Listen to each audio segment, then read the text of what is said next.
আমরা যেটা চাই যে অধ্যাদেশটি ইমিডিয়েটলি বাতিল করে সংস্কার পরামর্শ কমিটির যে প্রতিবেদনটা ছিল সেই প্রতিবেদনকে সামনে এনে ওই প্রতিবেদনের উপরে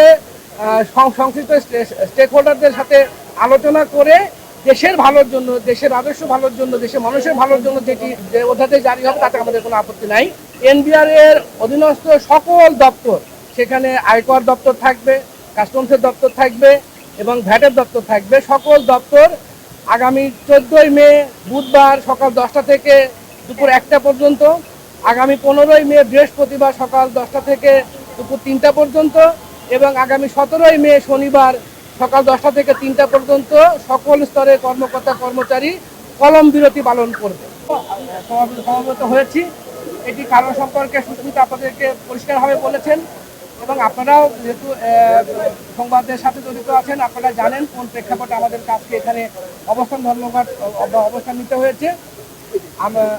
তো আমাদের এই যে গতকালকে যে অধ্যাদেশটি জারি হলো, জাতীয় রাজস্ব নীতি এবং রাজস্ব ব্যবস্থাপনা অধ্যাদেশ 2025, আপনারা জানেন যে এই অধ্যাদেশটি হয়েছে বর্তমান সরকারের সংস্কার কার্যক্রমের অংশ হিসাবে এবং এই সংস্কারের জন্য যে পরামর্শ কমিটি সরকার করেছিল, আপনারা জানেন সেই কমিটিতে দেশের সবচেয়ে যোগ্য ব্যক্তিদেরকেই সরকার অন্তর্ভুক্ত করেছিলেন। টানা সপ্তমবারের মতো বেস্ট টিস্যু পেপার ব্র্যান্ড হিসেবে স্বীকৃতি পেয়েছে বসুন্ধরা টিস্যু। কিন্তু দেখা গেল যে সেই কমিটিতে প্রতিবেদনটি প্রকাশ করা হয়েছে সেটি কোনো মিডিয়াতেই আসেনি, আপনারাও জানতে পারেননি, আমরাও জানতে পারিনি এবং প্রত্যাশী সংস্থা হিসেবে আমরা সেটা জানতে পারিনি এবং সেটা ভালো মন্দ কোনো বিষয়গুলো নিয়ে আলোচনা হয়নি। স্টেক হোল্ডারদেরকে নিয়ে না আলোচনা করে আমাদের মতামতকে উপেক্ষা করে গতকালকে রাত্রে অনেকটা গোপনীয়ভাবেই এই অধ্যাদেশটি জারি করা হয়েছে, অন্য 5টি অধ্যাদেশের মতো করে নয়। তো সেটার প্রতিবাদে আমরা এখানে সমবেত হয়েছি এবং আমরা কিছু কর্মসূচি আজকে ঘোষণা করতে চাই। এই অধ্যাদেশটি বাতিলের জন্য বাতিল করে আমরা যেটা চাই যে অধ্যাদেশটি ইমিডিয়েটলি বাতিল করে সংস্কার পরামর্শ কমিটির যে প্রতিবেদনটা ছিল সেই প্রতিবেদনকে সামনে এনে ওই প্রতিবেদনের উপরে সংশ্লিষ্ট স্টেক হোল্ডারদের সাথে আলোচনা করে দেশের ভালোর জন্য, দেশের রাজস্ব ভালোর জন্য, দেশের মানুষের ভালোর জন্য যেটি যে অধ্যাদেশ জারি হবে তাতে আমাদের কোনো আপত্তি নাই এবং এই বাতিলের জন্য আমরা কিছু কর্মসূচি দিয়েছি। এই কর্মসূচির আওতায় আগামীকাল অর্থাৎ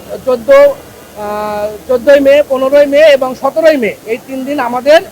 এনবিআর এর অধীনস্থ সকল দপ্তর, সেখানে আয়কর দপ্তর থাকবে, কাস্টমসের দপ্তর থাকবে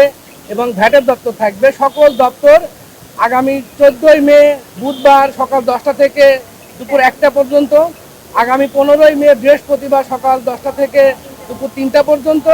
এবং আগামী 17ই মে শনিবার সকাল 10টা থেকে 3টা পর্যন্ত সকল স্তরের কর্মকর্তা কর্মচারী কলম বিরতি পালন করবে। তবে আন্তর্জাতিক যাত্রী সেবা, বাজেট এবং রপ্তানি এই 3টা কার্যক্রম